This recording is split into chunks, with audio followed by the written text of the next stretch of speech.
During chemistry class, the principal called my name over the intercom. Is Daisy Williams present in school today? My teacher, Mrs. Hara, clicked the intercom button. Yes. The principal's voice echoed, "Lockdown now. This is not a drill." The way he said it made my blood freeze. Mrs. Hara shrieked, "Under the desks! Lights off! Move, move, move!" Nobody said anything, but everyone was thinking the same thing.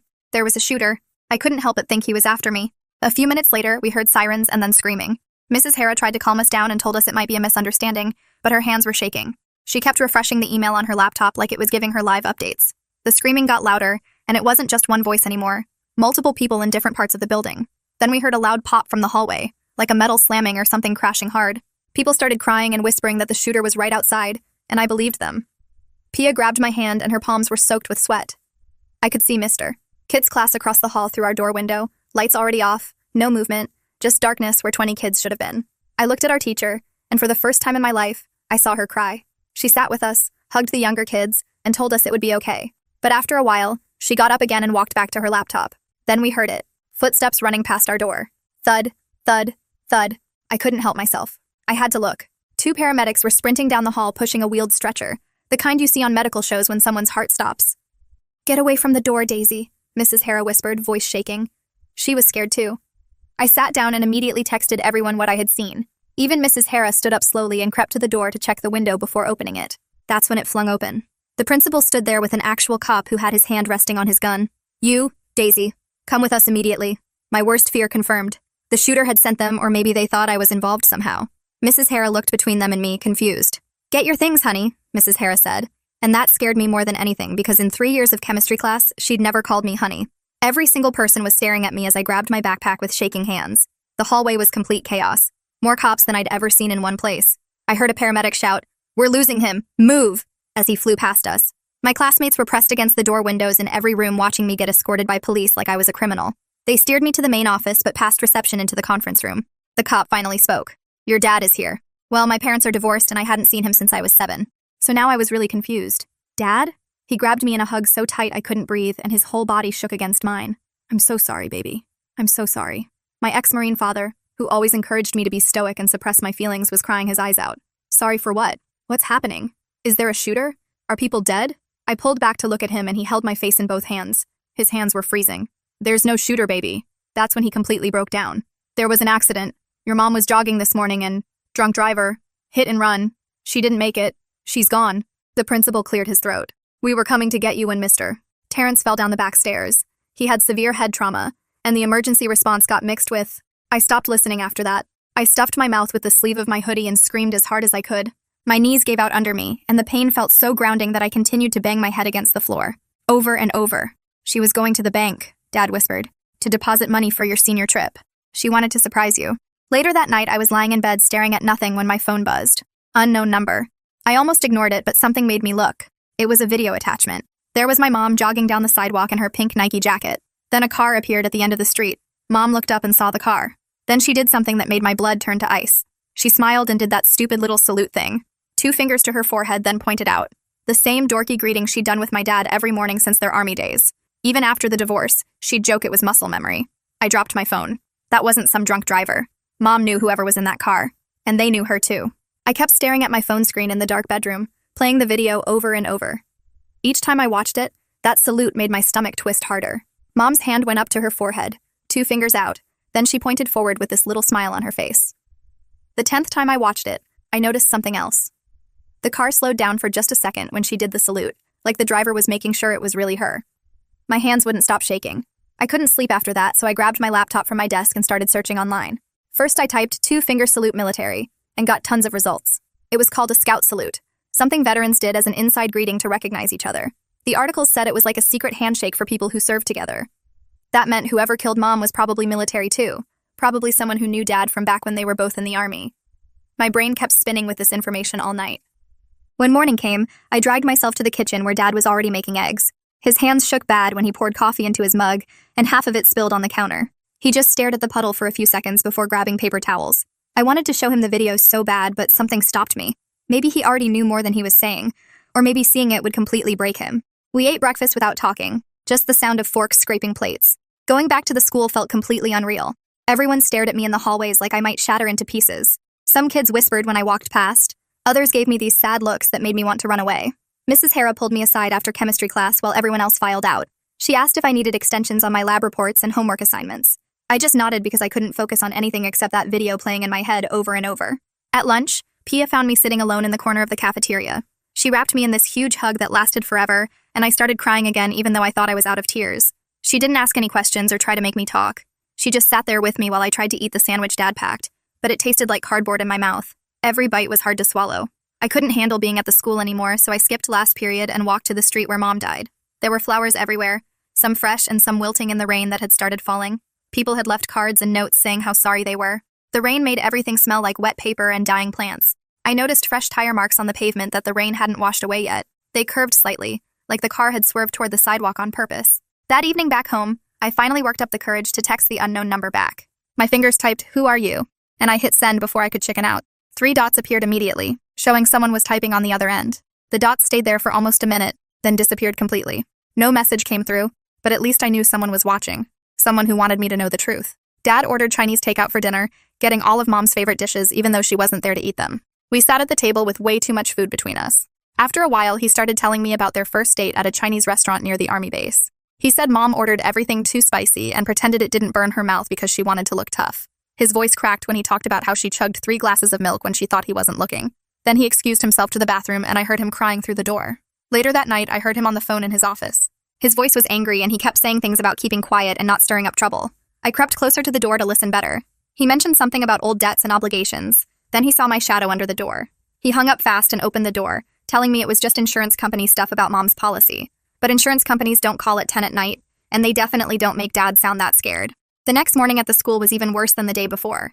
Rumors were flying everywhere about why I got pulled from class during the lockdown. Kids made up crazy stories about what happened. Some said my mom was involved in something illegal. Others said she owed money to bad people. This one kid actually came up to me in the hallway and asked if my mom was the shooter from the lockdown. I had to walk away before I punched him in his stupid face. My fists were clenched so tight my nails left marks in my palms. Study hall was next and I couldn't focus on homework, so I pulled out my phone and started searching. I typed hit and run, plus our town name into Google over and over with different dates. Most results were about other accidents from years ago, but then I found it. A tiny news article from 2 days ago with just 3 sentences about Mom being struck while jogging on Maple Street. The article said police were investigating and asked anyone with information to call the station.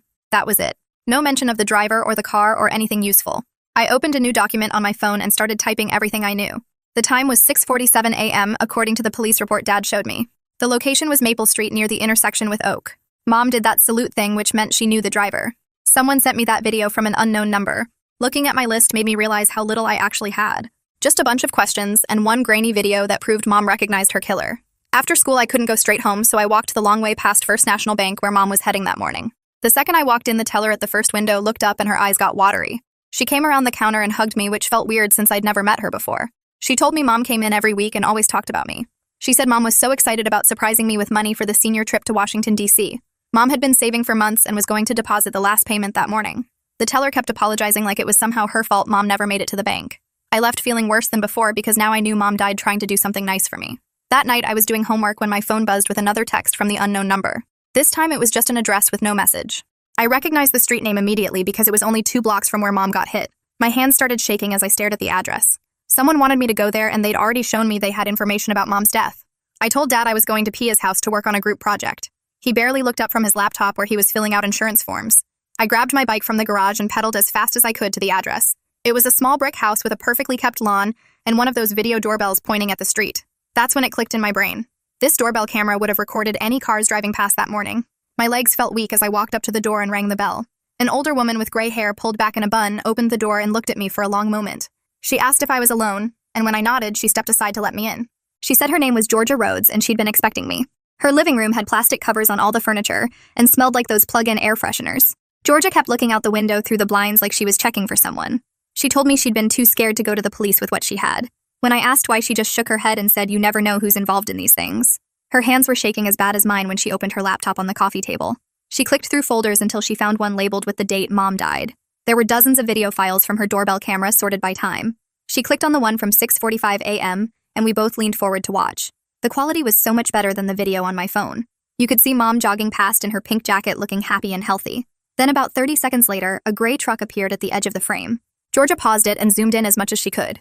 It was definitely a Ford F-150, and there was something on the back bumper that looked like a sticker, but the image got too fuzzy when she zoomed more. We watched the truck drive past, and then Georgia pulled up another file from 3 minutes later. The same truck came flying back the other way, going way too fast for a residential street. Georgia said she'd seen that truck before lots of mornings around the same time. The driver usually waved at her husband Frank when he was out getting the newspaper.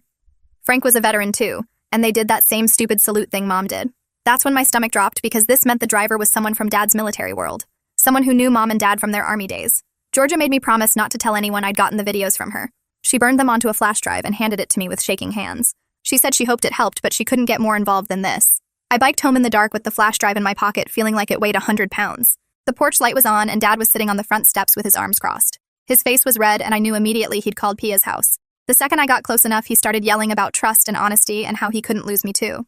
I wanted to tell him everything about Georgia and the video, but something made me keep quiet. We stood there on the porch with him demanding to know where I'd really been, and me refusing to answer. I started walking past him toward the house, but he grabbed my arm and pulled me back. His grip was tight enough to hurt, and I yanked away hard. He followed me inside and slammed the door behind us so hard the picture frames on the wall shook. I'd never seen him this mad before, and it scared me, but also made me mad too. He kept asking where I'd been over and over, and I kept my mouth shut, which made him even madder. He started yelling about how I could have been hurt or kidnapped or worse. I yelled back that maybe if he'd been around for the last 10 years, he'd have the right to act like a parent now. That hit him hard, and his face went from red to white in about 2 seconds. He said he was trying to protect me, and I screamed that Mom was dead. So what was the point of protection now? We stood there in the living room just staring at each other and breathing hard. Neither of us said anything about the video or what we both probably knew about who killed Mom. He went to his room and slammed that door too, and I went to mine and did the same.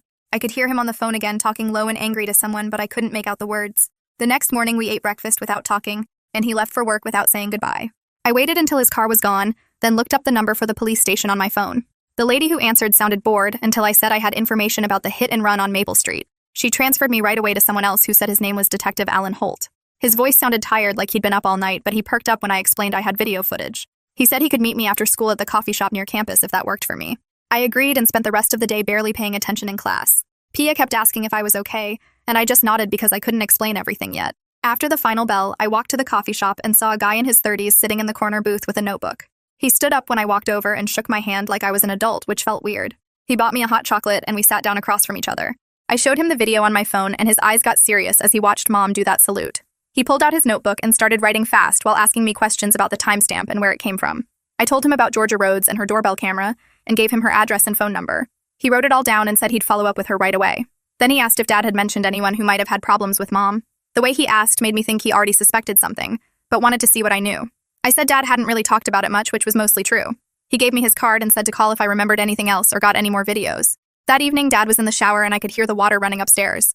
I went into his office and started looking through the filing cabinet where he kept old stuff. There was a box labeled Army Days that I pulled out and opened on his desk. Inside were tons of photos of Dad with other guys in uniform standing around tanks and trucks. I flipped through them fast looking for anything that might help. Then I found one that made me stop breathing for a second. It was Dad with 4 other guys standing in front of a gray pickup truck. One of the guys looked really familiar, but I couldn't figure out why. I held the photo up to the desk lamp to see better, and that's when I heard the water shut off upstairs. I pulled out my phone and took a quick picture of the photo, just as I heard Dad's footsteps on the stairs. He walked into the office wearing his bathrobe with his hair still wet, and saw me with the box open. He didn't yell or get mad this time. He just looked really tired and sad, and sat down heavy in his desk chair. He looked at the photo in my hand for a long time without saying anything. Then he pointed at the familiar-looking guy and said that was Douglas Butler. They'd served together in Iraq and stayed friends after they got out. He said Doug had been having problems since he got back. The drinking got bad and he lost his job at the warehouse last year. His wife left him and took the kids. I stared at the photo and then at Dad and asked the question we were both thinking. Could Douglas have done this to Mom? Dad wouldn't look at me and just kept saying Doug wouldn't do something like that. But the way he said it sounded like he was trying to convince himself more than me. He said Doug was a good guy who just had some bad luck. I asked if Doug had a gray truck and Dad's silence was all the answer I needed. We sat there in his office not talking while everything started making sense. The next morning I told Dad I felt sick and needed to stay home from the school. He looked at me suspicious but left for work anyway. As soon as his car was gone, I opened my laptop and started searching for Douglas Butler online. It didn't take long to find what I was looking for. There was a news article from 6 months ago about a DUI arrest. Douglas Butler, age 38, arrested for driving under the influence and driving with a suspended license. That meant he shouldn't have been driving at all when Mom was killed. I kept searching and found his Facebook page, which was mostly photos of trucks and American flags. I was scrolling through his posts when a message popped up from someone named Maxim Acevedo. He said he was a reporter with the local paper and had seen my posts in the community forum asking about the hit and run. He wanted to meet and compare notes about what we'd each found. My first instinct was to ignore him, but then I thought about Mom and how she deserved justice. I messaged him back and agreed to meet at the library after school tomorrow. The next day after school, I walked into the library and spotted Maxime sitting at a corner table with his laptop open and papers spread everywhere. He looked up when I got close and waved me over, then immediately turned his laptop screen toward me without even saying hello. The screen showed grainy black and white images from what looked like a traffic camera, and I could see the timestamp in the corner showing the exact morning Mom died. Maxime pointed at a blurry shape in one of the frames, and I leaned in closer to see better. It was definitely a pickup truck, gray or maybe silver in the bad lighting, heading down the street that connected to Mom's jogging route. The timestamp read 6:47 a.m., which was 12 minutes before someone called 911 about finding her body. My hands started shaking as I stared at the screen because this was real proof that someone was heading toward her. Maxim clicked to the next image, which showed the same truck from a different angle, and even though the license plate was too blurry to read, I could make out what looked like a veteran sticker on the back window. He pulled out a notebook and showed me his notes, pointing to where he'd written, Douglas Butler, VFW regular, with a bunch of times and dates underneath. According to what Maxim had found out, Douglas had been telling everyone at the VFW hall that he was homesick that morning with the flu. But when Maxim went to Douglas's neighborhood to ask around, the guy who lived next door said he saw Douglas leave his house around 6 a.m. carrying what looked like a toolbox. That was right when Mom would have started her morning jog, and Douglas knew her route because Dad had mentioned it at veteran gatherings when they were still married.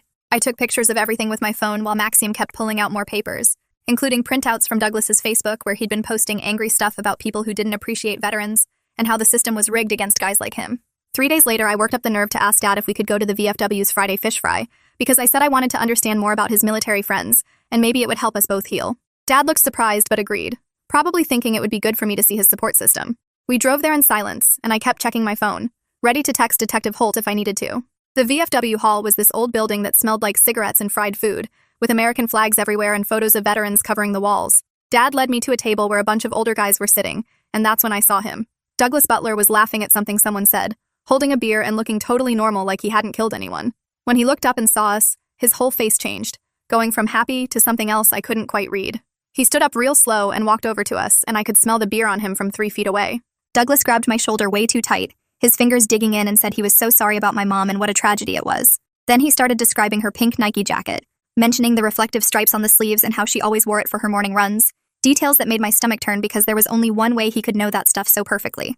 I pulled away from his grip and said I needed to use the bathroom, then practically ran down the hallway past all the military photos and award cases. Once I was locked in the bathroom stall, I pulled out my phone and texted Detective Holt that Douglas was here at the VFW, and he'd just described Mom's jacket perfectly. Holt texted back immediately telling me to leave right now, that he was on his way, but I was already walking back toward the main room because I needed to see what would happen next. When I got back to the table, Dad and Douglas were deep in conversation, their heads close together and voices low. Douglas was saying something about obligations and old debts while Dad looked like he might throw up, his face all pale and sweaty. I heard Douglas mention something about a loan and keeping quiet about certain things that happened overseas, and that's when I realized there was some whole history between them I'd never known about. Dad saw me and tried to act normal, but his hands were shaking when he picked up his water glass. About 20 minutes later, Detective Holt walked in wearing jeans and a flannel shirt like he was just another guy coming for fish fry, but I saw how his eyes swept the room and landed on our table. He walked over casual as anything and said hey to Dad like they were old friends, then sat down and started talking about the weather and local sports. But I watched him checking out Douglas's hands for scratches or bruises, and when Douglas put his keys on the table to get his wallet, Holt's eyes locked onto them for a second before looking away. The whole time Douglas kept drinking and getting louder, talking about how unfair life was and how some people got everything while others got screwed over. Later that night, after we got home, I was brushing my teeth when Dad called my name real sharp from downstairs. I ran down and found him holding a piece of paper by the corner like it might burn him, his face white as a sheet. Someone had slipped it under our front door while we were in the kitchen, and it said, "Stop digging or you'll be next," in block letters written with black marker. Dad called 911 immediately, and within 10 minutes there were 2 cops at our house taking photos of the note and asking questions about who might have left it. They decided to post a patrol car outside our house for the night, and the officer said they'd have someone watching the house 24/7 until they figured out who was making threats. I couldn't stop my whole body from shaking, like I was freezing even though the heat was on, and Dad noticed and came to sit next to me on the couch. He stayed in my room that night, pulling my desk chair next to my bed and sitting there in the dark, just like he used to when I was 5 and had bad dreams about monsters. Neither of us said anything about how this was different because the monster was real and knew where we lived. The next morning at the school, I was falling asleep in first period when the office called me down, and I found Amy Lancaster, the school counselor, waiting for me with this concerned look on her face. She brought me into her office, which had all these motivational posters and a box of tissues on every surface, then sat down across from me with a yellow legal pad. She said she'd heard about what happened to my mom and wanted to check in about how I was managing school with everything going on. Amy helped me make a list of all my missing assignments and which teachers I needed to talk to about extensions, then suggested I try writing down facts in one column and feelings in another column to help keep myself grounded when everything felt overwhelming. She gave me this special notebook for it and said I could come see her anytime I needed to talk or just needed a quiet place to sit. I was scrolling through my phone during lunch when I saw Maxime's article pop up on the local news site with the headline, "Asking questions about recent traffic incidents in our area."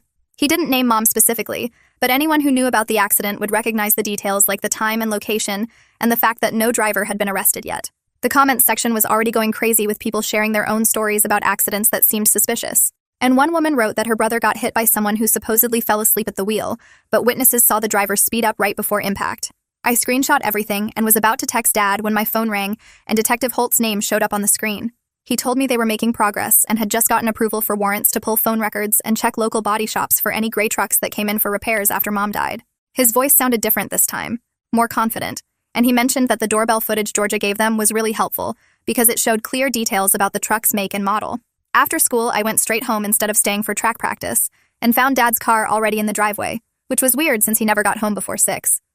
I walked in and found him sitting at Mom's desk going through all her papers and folders, with this look on his face like he was about to throw up. He held up Mom's planner and pointed to an entry from 2 days before she died that said DB, loan discussion 3 p.m., written in her neat handwriting. DB had to be Douglas Butler, and now we knew for sure they'd been in contact right before she died. Dad's hands were shaking when he showed me more pages where Mom had written notes about the veteran emergency fund she'd been helping coordinate, and how Douglas kept asking for money for his bills and getting mad when the committee voted no. She'd written, "Doug getting aggressive, need to document," in the margin of one page, and underlined it twice. We sat there for a while just staring at all this evidence that Mom knew Douglas was becoming a problem, but didn't know how dangerous he really was. Dad said we should take everything to Detective Holt, but first he wanted to check out the body shop Maxim had mentioned in his article. We drove across town to this sketchy-looking place with a bunch of damaged cars in the lot, and when we walked in, the owner immediately looked nervous like he knew why we were there. Dad asked about gray pickups that might have come in recently, and the guy started saying he couldn't discuss customer work because of privacy, but his eyes kept flicking to a clipboard on his desk where I could clearly see Douglas's name at the top of a work order. The owner kept wiping his hands on his coveralls and saying we'd need a warrant to see any records, but the whole time he was backing away from us like he was scared. We left without pushing it, but I took a photo of the license plate of a gray truck parked around back that had fresh paint on the front bumper. That night, Detective Holt texted both me and Dad saying they'd confirmed Douglas's truck was at that body shop 2 days after Mom died getting a front bumper replacement and new paint job. He said the investigation was officially focused on Douglas now, and they were building a solid case but needed a few more days to get everything lined up. The memorial service was that weekend, and I spent the whole morning throwing up because I couldn't handle the idea of standing in front of everyone talking about Mom when we knew someone had murdered her. We got to the funeral home early to set up the photo boards and flower arrangements when I saw Douglas walk in wearing a black suit that looked brand new. My skin started crawling and I grabbed Dad's arm so tight he winced, but he just whispered that we had to act normal and not let Douglas know we were onto him. Douglas came over and hugged us both, saying how sorry he was, and the whole time I was staring at his boots, which had little specks of paint overspray on them, like he'd been standing too close when someone was spray painting. During the service, I watched him walk up to the guest book and write something while everyone else was listening to the pastor talk about Mom's life. After everyone left for the reception, I went back and looked at what he wrote, and there it was in his messy handwriting. Just 2 words, "Forgive me," which made my stomach drop, because that wasn't what innocent people write at funerals. At the reception, Georgia found me by the food table and pulled me aside to whisper that she'd given the police more footage from the night before Mom died. Her camera had caught Douglas's truck driving past her house 3 times between midnight and 2 in the morning, like he was checking out the neighborhood and planning his route. She said the detective told her this was really important, because it showed premeditation, and would help prove this wasn't just some accident or spur-of-the-moment thing. I was sitting in my room that night trying to do homework when Detective Holt called and said they were arresting Douglas first thing in the morning. He wanted us to know ahead of time because Douglas might try to contact us tonight, and we should call 911 immediately if he showed up at our house. Dad and I stayed up watching TV, but neither of us was really watching, just waiting for something bad to happen. Around midnight, Dad told me to go to bed, but I couldn't sleep, so I just laid there checking my phone every few minutes. At exactly 2:14 a.m., Dad's phone started ringing on the kitchen counter, and we both jumped up at the same time. The screen showed Douglas's name, and Dad hit speaker while grabbing his old cassette recorder from the junk drawer. Douglas was slurring his words bad, going on about how it was an accident and he never meant for it to happen. He kept saying Mom's name over and over, and then something about the loan and how she shouldn't have said no. I was already texting Detective Holt everything Douglas was saying while Dad just let him ramble. Douglas started crying and said he just wanted to scare her, make her understand how desperate he was, but the truck went too fast and he couldn't stop in time. Dad's face went completely white, but he kept the recorder going while Douglas basically confessed to everything, including how he'd been watching Mom's jogging route for weeks. The call lasted 17 minutes before Douglas passed out or hung up, and Dad immediately called Detective Holt, who said units were already on their way to pick Douglas up. By 6 a.m., the arrest was all over the local news website with Douglas's mugshot showing him looking rough with bloodshot eyes and gray stubble. At the school, everyone was staring at me and whispering because the article mentioned me and Dad by name as the victim's family. Some kids came up and hugged me or said they were sorry, but others, especially the ones whose dads were in the VFW with Douglas, walked right past me without making eye contact. Jake Tommy actually bumped into me on purpose and muttered something about snitches, which made Pia step between us, ready to fight. 3 days later, we got a call from the DA's office asking us to come in for a meeting about the charges. The prosecutor was this older woman with gray hair pulled back tight, who spread out all these papers showing Douglas's record, including 2 prior DUIs and the suspended license. She explained they were charging him with vehicular manslaughter, leaving the scene of a fatal accident, driving on a suspended license, and some other stuff that could add up to 25 years. Dad asked if that meant a trial, and she said probably not because Douglas's lawyer was already asking about plea deals. Sure enough, the next morning, Douglas's lawyer called our house trying to set up a meeting. Dad put him on speaker, and the guy immediately started talking about how this was all a terrible accident, and Douglas was suffering from PTSD and substance abuse issues. He wanted to plead to a lesser charge of involuntary manslaughter and get maybe 5 years with treatment programs. But I grabbed the phone and told him about the video showing Douglas aimed right at Mom. The lawyer got quiet and said he'd have to review that evidence, but still thought we could work something out, which made me so mad, I threw the phone across the room.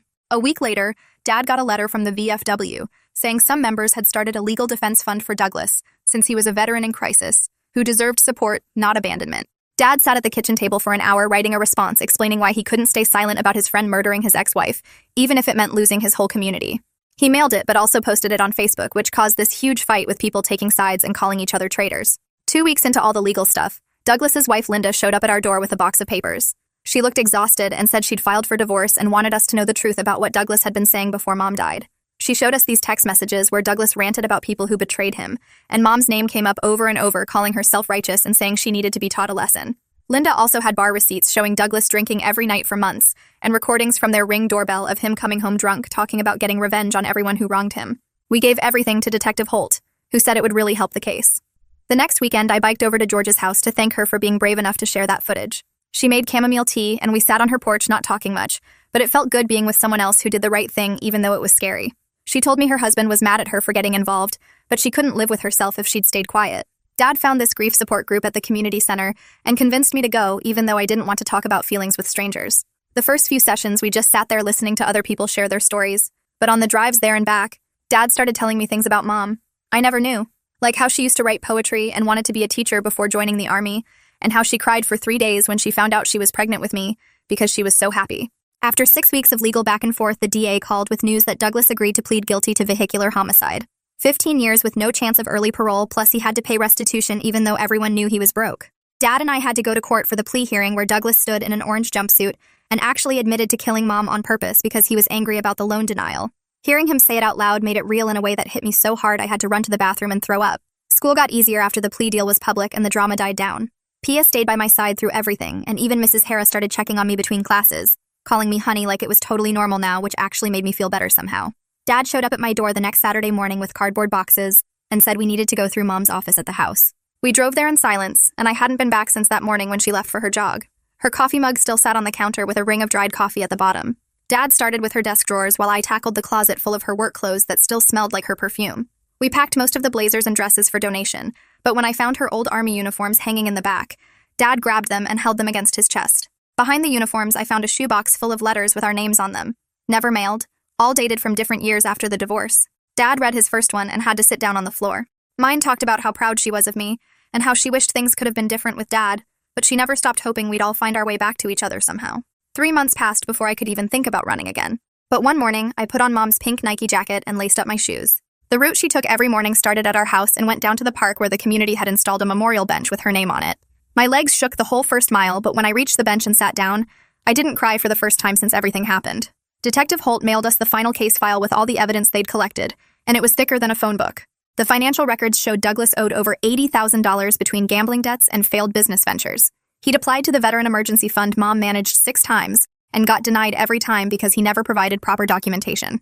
The detective highlighted one email where Douglas wrote that Mom was ruining his life by being so strict about the rules, and someone needed to teach her that actions have consequences. Dad started showing up at my school stuff after that.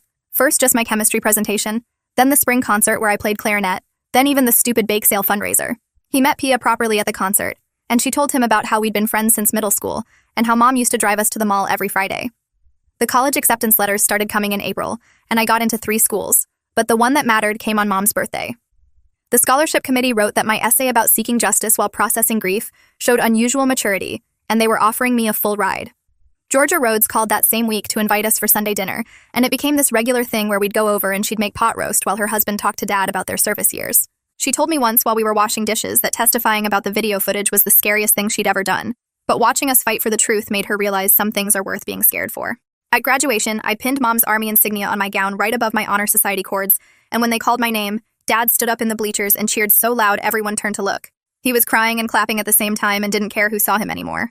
6 months had passed since that morning when everything changed and I was sitting on Mom's memorial bench after my morning jog. I wasn't perfect, and some days still hurt so bad I couldn't get out of bed, but I was actually okay. Really okay. Not just pretending. Mom's death had torn everything apart, but somehow in all that destruction, Dad and I found each other again and built something new from the pieces. The truth about Douglas came out and justice happened even if it couldn't bring her back. I knew Mom would have wanted exactly this, for us to find our way back to being a family even if she couldn't be there to see it. Time to close the book on this journey, folks. Appreciate you letting me drop my clever quips and observations along the way today. If you made it to the end, drop a comment. Love reading all your comments.